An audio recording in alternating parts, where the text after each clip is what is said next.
दोस्तों, अपने देश में अगर देखा जाए तो डॉरी या हम कहें दहेज, इस प्रथा का चलन अब से नहीं कई सौ सालों से है।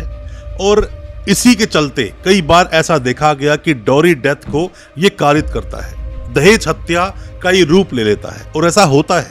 मैं नहीं कहता कि सभी मामले रियल है, रियल इसलिए बन जाते हैं, हमारा कानून ऐसा बोलता है कि किसी भी लड़की की किसी भी कारणवश अगर डेथ हो जाती है 7 साल के भीतर, एक नेचुरल रीजन हो कि लड़की बीमार है, सीरियस बीमारी है, ट्रीटमेंट चल रहा है, डेथ हो गई, वो एक अलग चीज है। कोई आपदा आ गई, डेथ हो गई, वो एक अलग चीज है। पर अगर लड़की किसी भी तरह से सुसाइड कर लेती है या उसकी मृत्यु हो जाती है तो ऐसे मामले में उस केस को डॉरी डेथ ही माना जाएगा। डॉरी डेथ माना जाएगा और केस दर्ज कर लिया जाएगा उस हस्बैंड के अगेंस्ट, जो उसका हस्बैंड था लड़की का, साथ में उसके घर परिवार वालों के अगेंस्ट, क्योंकि माना जाएगा कि वो उसे किसी न किसी तरह से प्रताड़ित करते थे। और ऐसे मामले में जो इम्प्रिजनमेंट का जो प्रावधान है, मतलब जो सजा का प्रावधान है, वो भी कठोर है। जल्दी से बेल नहीं मिलती और जो व्यक्ति होता है, जो हस्बैंड होता है, उसको सीधा उठाकर जेल में डाल दिया जाता है, सुनवाई बाद में चलती रहती है। तो मैं आज अपनी इस वीडियो के माध्यम से आपको बताऊंगा डॉरी डेथ के बारे में। 304B का जो आईपीसी सेक्शन है वो यहाँ पर लगता है और 304B सेक्शन क्या बोलता है, कितना सजा है, और भी कई सारी ऐसी बातें कि प्रिजम्पशन ऐसा क्यों है कि उस हस्बैंड ने ही ये मर्डर किया होगा, ये सब ऐसा क्यों माना जाता है, इन सब के बारे में आज हम बात करेंगे अपनी इस वीडियो के माध्यम से। ज्यादा कुछ जानने के लिए दोस्तों बने रहिए हमारे इस वीडियो के साथ। नमस्कार दोस्तों, फिर एक बार स्वागत करता हूं आप सभी का अपने इस YouTube चैनल पर जिसका नाम है बेल लॉज और मेरा नाम है वीरेंद्र वर्मा। कोई भी किसी भी तरह के सवाल आपके दिल में है, कुछ भी आप जानना चाहते हैं अपने केस के बारे में, दिए गए नंबर पर व्हाट्सएप करें या फिर कमेंट बॉक्स में अपने सवाल छोड़ें, हम आपको रिप्लाई जरूर करेंगे। हो सकता है उससे आपकी कोई मदद हो सके। अब अपनी इस वीडियो को आगे बढ़ाते हैं। दोस्तों, डॉरी डेथ का जो मामला होता है, ये 304B का मामला जो आईपीसी बोलता है, दहेज हत्या के मामले हर साल कई सारे मामले आंखों के सामने आते हैं, देखने को मिलते हैं। जैसे हम लोग क्रिमिनल प्रैक्टिस करते हैं तो अक्सर कोर्ट में देखा जाता है, या जो हमारे पास केसेस आते हैं हम उनमें भी देखते हैं कि किस तरह से उस हस्बैंड को उठाकर जेल में डाल दिया गया। बेशक से उसकी गलती थी या नहीं थी, बेशक से उसके पेरेंट्स की गलती थी या नहीं थी, मतलब सास ससुर की या ननद की गलती थी या नहीं थी, पर वहां लड़की के साथ जो भी कोई अत्याचार किए गए, उससे दहेज मांगा गया, उस क्रूएलिटी की वजह से ही उस लड़की ने सुसाइड कर ली। दोस्तों, सुसाइड करना कोई आसान चीज नहीं है, ऐसे कोई अपने आप को खत्म नहीं कर लेता। उसको एक मेंटली इतना परेशान किया जाता है कि अंत उसको वही दिखता है कि मेरे लिए मर जाना ही अच्छा है। बहुत तरह के ताने दिए जाते हैं। जैसे मान लीजिए किसी को बोला गया कि भाई तुम काम नहीं हो रहा तो अपने घर वालों को बोल कोई नौकर रख दे, उसकी सैलरी वो लोग देंगे, तो उससे काम नहीं होता। तो ठंडा पानी पीना है तो ठीक है भाई, अपने वहां से तो फ्रिज मंगा ले, फ्रिज लाकर हमें दे, या हवा अच्छी खानी है तो वहाँ एसी मंगा ले, एसी की डिमांड कर लेते हैं लोग। हमारे लिए तो कुछ लाई नहीं, हमारे लिए कुछ सोना गोल्ड कुछ तो लाई नहीं, अपने माँ बाप को बोल कि जो भी कोई कोतली टाइप की चीज आती है उसमें हमें वो लोग गिफ्ट ला कर दें। या फिर बेटे को कोई मोटरसाइकिल नहीं दी, उसको मोटरसाइकिल दिलवाओ। इस तरह की अलग अलग तरह की कंप्लेंट्स होती हैं, अलग अलग तरह की बातें होती हैं। दोस्तों, आप में से कोई भी जब भी हमें व्हाट्सएप करता है केस को डिस्कस करने के लिए, जो कि ऑनलाइन कंसल्टेंसी का वे होता है, जो कि चार्जेबल होता है, या कोई सवाल अगर है तो सवाल लिखकर आप पूछें, उसका जवाब आपको फ्री में मिलेगा, या कमेंट बॉक्स में सवाल पूछें तो भी आपको रिप्लाई मिलेगा। बट आप जब केस को डिस्कस करना चाहते हैं, क्योंकि सभी केस अलग है, केस को बिना थोड़ा सा पढ़े हम आपको बता नहीं सकते, तब तक आपको सही एडवाइस हम नहीं कर पाएंगे। फिर चाहे वो मामला मेंटेनेंस का हो, मामला सेक्शन 12 का डोमेस्टिक वायलेंस का हो, या फिर इंटरिम मेंटेनेंस का हो, या फिर 498A का हो, चाहे सेक्शन 9 का हो या डिवोर्स का हो, इन चीजों को समझना पड़ता है। फिर चाहे चाइल्ड कस्टडी का ही मामला क्यों ना हो, कोई भी किसी तरह के सवाल हैं, आप ऑनलाइन कंसल्टेंसी लेना चाहते हैं, दिए गए नंबर पर व्हाट्सएप करें। हो सकता है हमारे किसी सजेशन से, हमारे किसी एडवाइस से आप अपने केस से बाहर निकल सके, अपने केस को आप जीत सके। लड़का जो हस्बैंड होता है ड्रिंक करता है, रात को लेट आता है और फिर उसके खर्चों को पूरा करने के लिए लड़की के घर वालों की तरफ से पैसा मंगाया जाता है, अलग अलग तरह के गिफ्ट के रूप में दहेज मांगा जाता है। ऐसे में परेशान होकर कई बार यह भी देखा गया कि बार बार लड़की के साथ मारपीट की जाती है।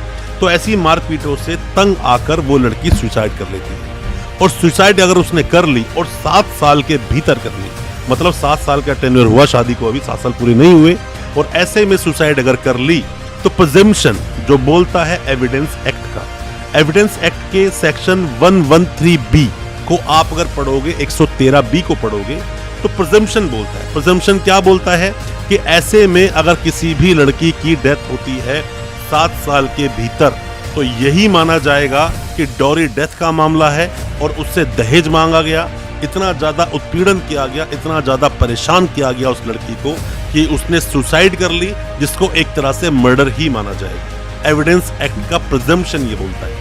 और ऐसे मामलों में लड़के की बेल आसानी से होती नहीं, सीधा उठाकर जेल में डाल देते हैं। यहाँ भी देखा गया कि अक्सर उनके माता पिता को, मतलब लड़के के माता पिता को भी जेल में डाल देते हैं और कुछ रिश्तेदारों को भी जेल में डाल दिया जाता है। दोस्तों, आप में से कोई भी नए वकील साहब है, कोई भी लॉ स्टूडेंट है, अभी आप कानून को जान रहे हैं या फिर कानून के बारे में जानना चाहते हैं या सेम जैसा केस कोई आपके साथ हुआ है, तो भी ये वीडियो आपके बहुत ज्यादा काम का है। हम जैसे कि सिर्फ क्रिमिनल प्रैक्टिस करते हो, क्रिमिनल इस तरह के केसेस सामने जब आते हैं तो हर तरह के केस को अलग तरह से लड़ा जाता है। केस को समझना पड़ता है, बिना समझे, बिना केस को पढ़े, बिना केस को जाने कोई आपको एडवाइस नहीं कर सकता। 304B आईपीसी का सेक्शन 1 है, बट यहाँ पर जो डेथ होती है उसके कारण अनेक हो सकते हैं। तो बिना केस को पढ़े ऐसे किसी को एडवाइस देना, समझना, सिर्फ आप इस केस को फैक्ट को समझो, क्या बोलता है 304B, बाकी अपने केस को आप कनेक्ट करें कि 304B से कैसे कनेक्ट होता है, तो आप बेहतर समझ पाएंगे। 304B की अगर सही से आप डेफिनेशन को पढ़ें या फिर आप पढ़ें कि क्या लिखा है इस बुक में, तो यही बोला जाता है कि किसी भी लड़की की अगर डेथ होती है, कॉज उसको बर्न, जला दिया गया हो, बॉडीली इंजर्ड हो, किसी भी तरह से बॉडी पर कोई भी मतलब निशान हो, इंजरीज आई हो, या किसी भी दूसरे रिजल्ट से अगर नॉर्मल सर्कमस्टांसेस में भी अगर उसकी 7 साल के भीतर उस लड़की की डेथ हो जाती है, तो ऐसे मामले में जो शादी हुई थी वो यही शो करेगा कि उसकी जो डेथ हुई है 7 साल से पहले जो डेथ हो गई है वो क्रूरलिटी की वजह से हुई है, हैरेसमेंट की वजह से हुई है। और इस मामले में उसके रिलेटिव्स, लड़के के सभी रिलेटिव्स को, हस्बैंड को, जिसका भी नाम उसके अंदर आया था, हस्बैंड को, ये सभी कनेक्ट कर दिया जाएगा, मतलब डिमांड की गई डॉरी की, और इसी वजह से लड़की ने सुसाइड किया, ऐसा माना जाएगा। लड़की से दोस्तों दहेज मांगना, किसी भी तरह से परेशान करना, किसी भी तरह से मेंटली उसे परेशान करना, हैरेस करना, बार बार चीजों की डिमांड करना, ताने मारना। अब दोस्तों एक बात और इसके अंदर समझने वाली बात आती है। दोस्तों कब मानेंगे कि डॉरी है? डॉरी किसे हम बोलते हैं? डॉरी बोलते हैं सेक्शन 2 को, जो कि डॉरी प्रोहिबिशन एक्ट 1961 में मेंशन है। वो सभी डॉरी की जो डेफिनेशन बताई गई है। क्या होता है दहेज? मतलब कि देखो, इसको दो तरह से आप समझो। एक होता है खुशी में गिफ्ट दिया जाना, एक होता है मजबूरी में देना। दोनों में डिफरेंस है। जैसे कि मान लो लड़की जा रही है अपने घर और उसकी माँ ने बोल दिया, सास ने बोल दिया कि भाई सुन, आते हुए मेरे लिए एक बढ़िया ही साड़ी लेती है ही हो, मतलब कोई भी कांजीवरी साड़ी लेती है ही हो। अब वो साड़ी अगर उसने बोला बहू ने कि हाँ भाई मेरी सास ने मुझसे गिफ्ट मांगी है, ठीक है मैं ला कर दूंगी, वो खुशी से दे रही है, तो वो डॉरी नहीं है, वो दहेज नहीं है। पर अगर उसने सोचा कि अगर मैं नहीं लेकर आई, मुझे ताने मारे जाएंगे, गालियां दी जाएगी, घर से बाहर निकाल सकते हैं, मारपीट होगी, और मजबूरी में लाकर देती है, तो ये दहेज है।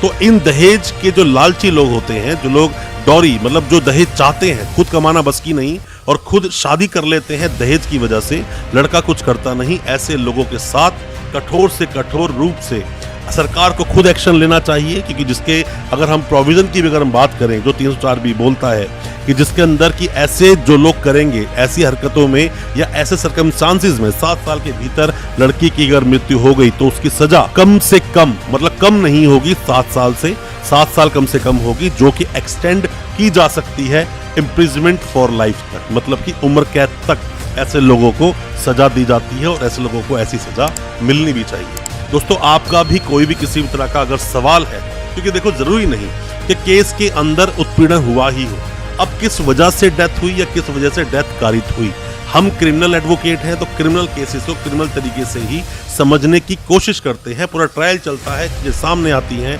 क्या सही था, क्या गलत था, क्या सच था, क्या झूठ था, वो सब उस प्रोसेस के थ्रू जाना होता है। प्रोसेस के बाद ही समझ में आता है क्या हुआ क्या नहीं हुआ। ये सब चीजें बाद है, ट्रायल इसीलिए बनाए गए हैं क्योंकि अगर मामले रियल होते हैं तो सीधा सीधा दिखता है कि हाँ मर्डर किया गया, और अगर रियल नहीं है तो ऐसे मामलों में पूरी फैमिली बर्बाद हो जाती है, छोटे बच्चों की जिंदगियां खराब हो जाती हैं।